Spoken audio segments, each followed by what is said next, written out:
The 2020 Mini Vision Urbanaut concept. Try to predict what mobility will look like in the next 15 or 20 years judging by the current prototypes from a couple of companies, and if your imagination allows it, you'll be looking at a very diverse environment. I mean, Uber wants to take ride-sharing to the skies, flying car startups are slowly making headway, and pretty much every carmaker out there has some sort of self-driving prototype in mind. And most often than not, these contraptions are designed like mobile living rooms or workspaces on wheels.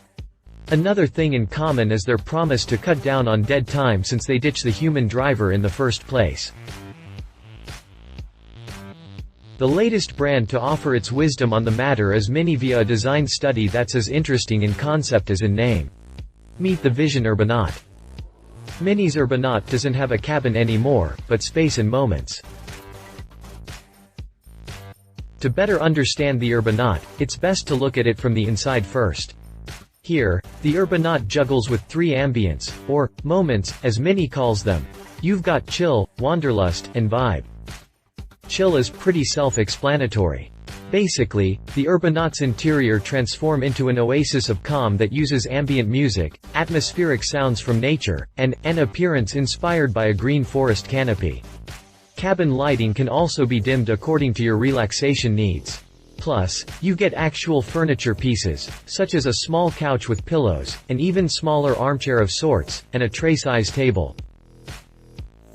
In all fairness, this looks more like a living room than a vehicle, and the Urbanaut even mimics the presence of flowers and leaves with the help from a dome-like structure fitted with a digital screen. In Wanderlust mode you can actually drive the Urbanaut, or if you don't really feel like it, it can drive you. In fact, this is the only instance where the car won't be stationary. If you decide to do the driving, all you have to do is tap a button and the steering wheel and pedals will come out of hiding.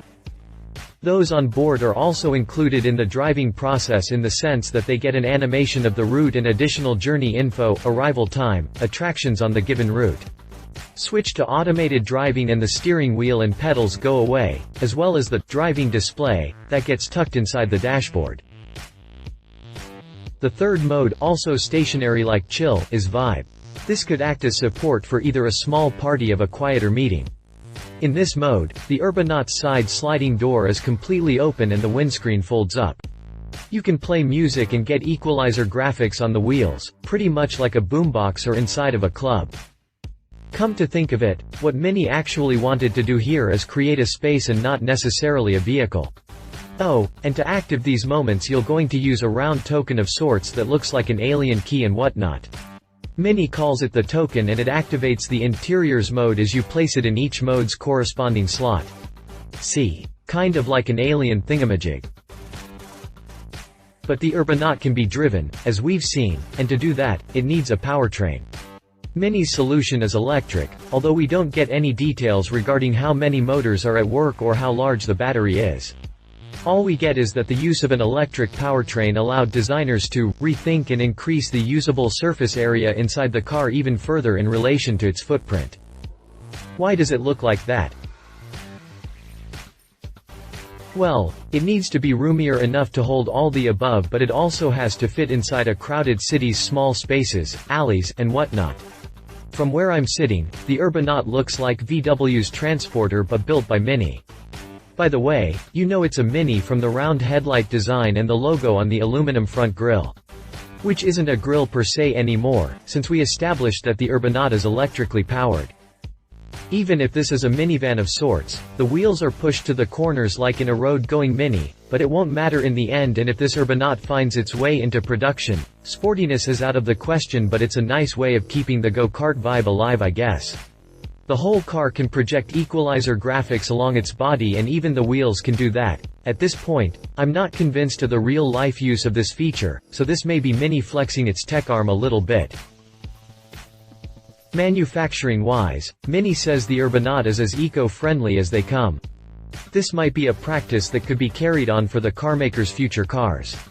In the Urbanaut, you won't find chrome or leather because that's what Mini sees as material sustainability, and on top of that, recycled materials are abundant, something BMW tried with the i3.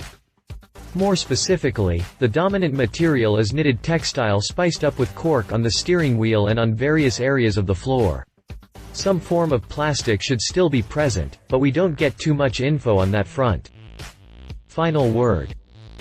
Some time will have to pass before mankind has a clear vision of what mobility will look like in the year 2040.